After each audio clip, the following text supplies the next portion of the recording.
네, 안녕하세요. 네, 신호사입니다. 자, 이제 지난 시간에 이어서 자유무역 지역에 대해서 통제시설 및 입주기업체 관리에 대해서 보도록 하겠습니다.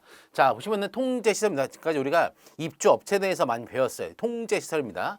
자, 자유무역 지역 같은 경우에는 이제 통제시설에서는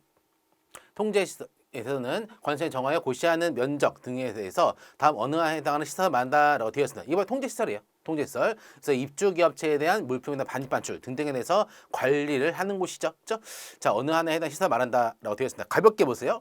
자, 외과 울타리 등등 외국물품의 불법 유출, 도난 방지를 위한 과학 감시 장비, 뭐 CCTV나 그런 것들, 그렇죠? 그다음에 감시 종합 상황실, 화물 차량 통제소. 그래서 제가 그때 지난 시간에 말씀드렸잖아요. 제가 자유무역시에 딱 들어가면은 그 게이트에서 보면 차량 통제소가 있다라고 했습니다. 그다음에 다음 요건 선택하는 뭐다? 세관 검사장이 있습니다. 그래서 말씀드렸습니다. 자유무역 지역 같은 경우는 이제 외국물품에서 세관의 감시가 있다라고, 관리권자 말고도.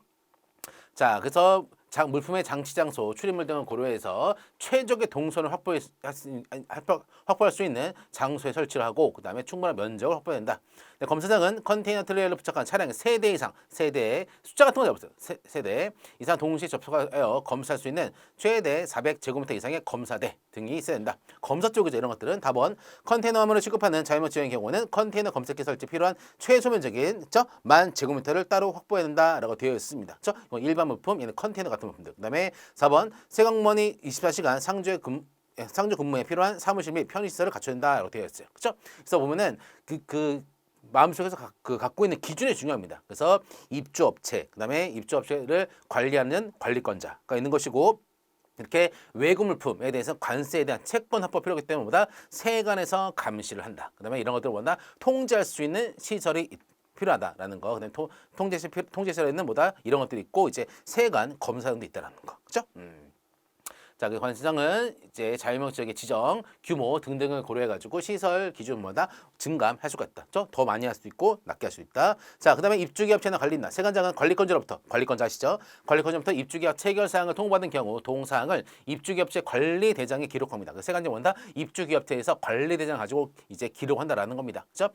물품 관리를 위해서 필요한 인정하는 경우는 관리 보호를 부여를 합니다. 그래서 업체 관리 보호를 부여하여 세관 수출 화물 시스템에 등록을 합니다. 그러니까 그 업체에도 등록 번호가 있는 겁니다. 그렇죠? 저도 자기 번호가 있죠. 3918 똑같은 겁니다. 자, 이 경우 세관장은 해당 업체에 대한 법인 등기부 등본 등에 따라서 조회를 합니다. 이 업체가 정말 등록할 만한지 아닌지. 자, 이건 참고예요. 자, 관리 보호는 이제 아래와 같이 부여를 합니다. 그래서 부산항 신선의 터미널을 예시로 들었습니다. 그래서 03, 077, 011이라고 되어 있습니다. 그래서 장치 장소 보호 체계입니다. 그래서 일정한 그 순번에 따라서 체번을 해가지고 이제 그 입주기업체에 대해다가 이제 관리 번호를 부여를 하는 것이죠. 그렇죠? 그래서 뭐 제조업, 도매 수출입업 등등에 따라서 한다라는 겁니다. 그렇죠? 이건 외우는 게 아닙니다. 됐고요. 자, 그다음에 세관장은 관리관료로부터 입주계약 체결을 통보받은 경우 통보사항 받은 사항을 입주계약체 관리자 기록 유지하고 등록한다. 변경사항 같은 경우도. 그다음에 3번 세관장 관리관료부터 입주계약 해지. 이건 해지죠. 그러니까 핵심은 정해졌어 항상. 해지를 받은 경우에는 지체 없이 재고 조사를 실시합니다. 이들이 외국물품에 얼마가 있는지, 그다음에 외국물품에서 반입 신고한 것에 대해서, 그리고 외국물품에서 수입 신고한 것에 대해서 정말 잔량이 얼마 있는지에 대해서 확인하죠. 6개월 이내에 자유무역 지역에 이제 있을 필요가 없죠. 입주기업체가 아니니까 해지가 있으니까. 그다음에 6개월 이내 기간을 정해서 나가도록 합니다. 나가거나 또는 다른 입주업체한테 그 해지받은 자가 이제 양도를 해야 되는 것이죠. 자, 4번. 세관장은 입주계약과 관련한 다음 서류를 관리권자에게 제출하도록 요청할 수가 있습니다. 세관도 그 입주업체에 대해서 잘 알아야 되니까 이제 입주계약을 한 관리권자로부터 아래 같은 서류들을 받을 수가 있습니다. 그렇죠?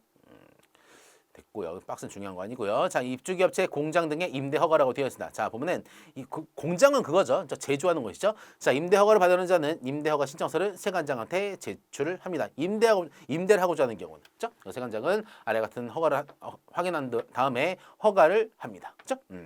그래서 임대 허가는 세관장의 허가입니다. 허가. 박스는 중요한 거 아니고요. 됐습니다. 자, 네, 물품의 반입 반출 등입니다. 자, 외국품 반입 신고 다 했던 거예요. 자, 외국품을 자유무역 지역에서 자유무역 지역으로 반입하는 자는 다음 어느 한에 해당하는 점에 따라서 세관장한테 반입 신고를 합니다. 반입 신고. 그죠? 자, 외국품을 보관 또는 전시 등의 목적으로 일시적으로 반입하려는 자. 그죠? 반입 신고한다. 외국품을 사용을 쭉 또 가로가 있죠? 사용. 그죠? 가로가 사용 또는 소비할 목적으로 반입하는 자는 수입신고서 서식을 이용해서 세관장한테 반입신고를 합니다. 하지만 수입신고 내 상품은 뭐나 수입신고를 해야죠. 그렇죠? 이런 것도 반입신고하는 것이고. 네, 3번 다른 자유무역지역 또는 보세공장 등으로 제조 가공된 물품을 반입하려는 때에는 전자물소나 이때도 반입신고를 합니다.